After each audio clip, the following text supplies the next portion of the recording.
The rest is supernaturalism. That's not science.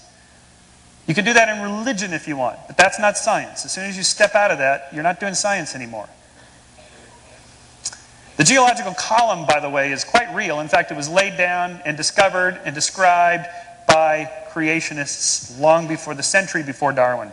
So don't let Dr. Hovind fool you to thinking that this is some concoction, conspiracy by evolutionists. It's not. The geological column was created, well, discovered by creationists. That's not what you think it is. It's creationists created it. Finally, what is the Bible? What is the Bible? Are we to read the Bible as a book of nature? Are you really supposed to read this to find out how the universe began? Are you supposed to read it to find out exactly which deck the predators were on and the prey were on the ark? I mean, 2 of every species. There's somewhere between 10 and 40 million species. Where did he put all these? And who cleaned up the mess anyway at the end of the day? And what did they feed them? If you're asking those kinds of questions, you're missing the point of the Bible, one of the great books of Western literature. You're missing the point if you're doing all this, what I would call pseudoscience. The point of the Bible, like let's say take the flood myth, for example. By myth I mean a story. It's a destruction redemption. It's a starting over. It's a beginning anew. It's we screwed up, we're gonna start over.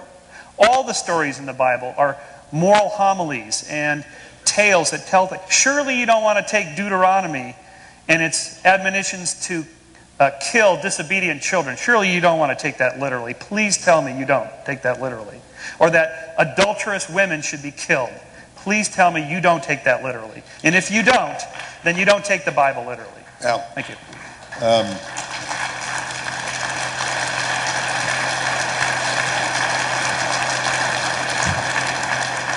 I can understand losing your faith, Michael, but what were they teaching about systematic theology at Pepperdine? Because you missed the whole New Covenant thing.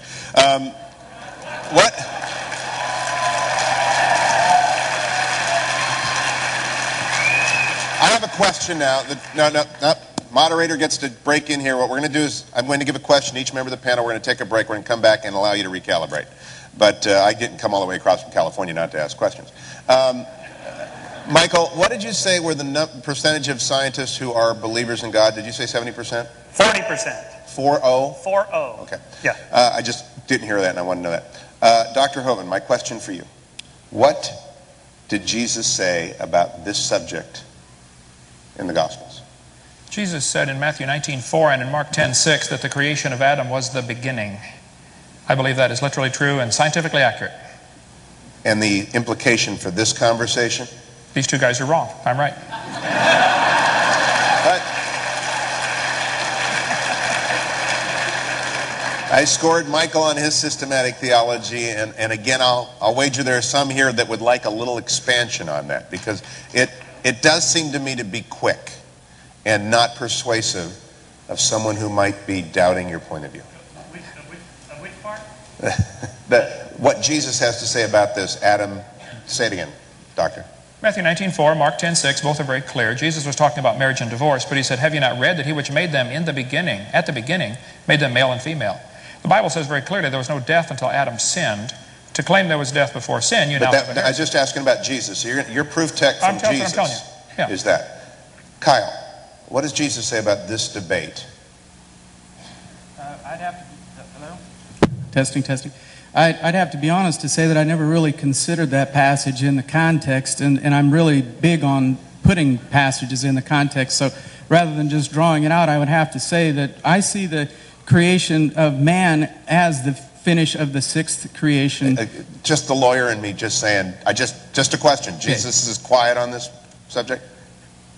Jesus, the creation epic was completed with the... Time out. Just quiet on... He didn't say when it was... He had a text. Are there any? I'm not trying to trick you. I'm just wondering.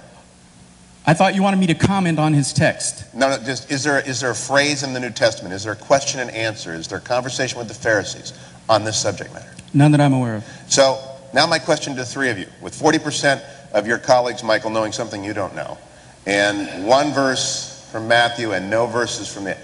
why does this debate matter to you three so much that you give so much time to it? And I'm very sincere about this because I don't spend any time on this at all as a believer.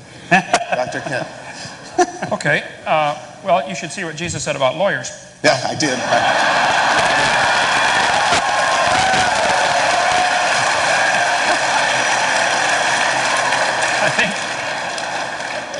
I think this subject is absolutely the most important subject in the world. I travel. I speak 700 or 800 times a year. This is my 76th flight this year already. I take this extremely seriously. The question is very simple. How do we tell right from wrong? But we could get into a discussion of all kinds of moral issues. You know, is adultery right or wrong? Is abortion right or wrong? Is murder right or wrong? It doesn't matter what subject you discuss. Before you start a discussion on a moral issue, you first have to decide how you decide. Do we decide right and wrong based upon majority opinion? Do we decide right and wrong based upon what Congress thinks? Do we decide right and wrong based upon what Saddam Hussein thinks? How do we decide right from wrong? The issue to me is this creation versus evolution issue is absolutely central to all of humanity. Because if there's a God, then He tells us what's right and wrong. If there is no God, there is no possible way to tell right from wrong. And I would challenge the evolutionists.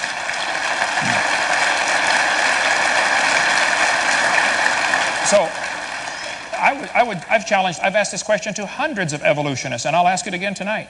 If evolution is true, how do we tell right from wrong? Very simple. In case, hello, you with me? Okay. In case I haven't mentioned yet, I do not believe in evolution. I'm just a person who believes that God's creation timeline took longer than 6 literal days. This issue is important to me because there are people like Michael Shermer. There's a world out there who are struggling. Yeah, I don't want to typify you. I don't doubt that I don't want to typify him as a struggling person, but I just want to say that there are people out there who are looking for an answer. I might as well mention that I also started out, first of all, I started out like Michael Shermer, an evolutionist. I then became a theistic evolution because I thought, well, the Genesis 1 record really seems to corroborate with the evolutionary evidence. I worked my way up to Brother Hoven's view, where I followed Dr. Gish and others like him, Dr. Morris, and believed very strongly in what they had to say because it corroborated with the Bible. But it wasn't until I came to this point where I realized that God can do something in a longer period of time if He wants to, and it could correspond to what the revelation in nature shows me has happened, that I believe that both of my belief in God and my understanding of science became real to me. And that has to happen because if you throw out one half of it and say, well, nature just lied to us. Everybody seems to think that it's 17 billion years, but it's really not. We know the Bible is true. I know the Bible is true. I know that nature said something reliable too. It says in Psalm 19, the heavens declare the glory of God. The skies proclaim the work of His hands. Day after day they pour forth speech. Night after night they display knowledge. There is no speech or language where their voice is not heard. Their voice goes out into all the earth. Their words to the end of the world. It transcends language. It sits out there. You go out tonight, when you leave here, if you wonder if God can communicate, and you look up at the skies, and you watch what He's stretched out before you, it's from God. Michael?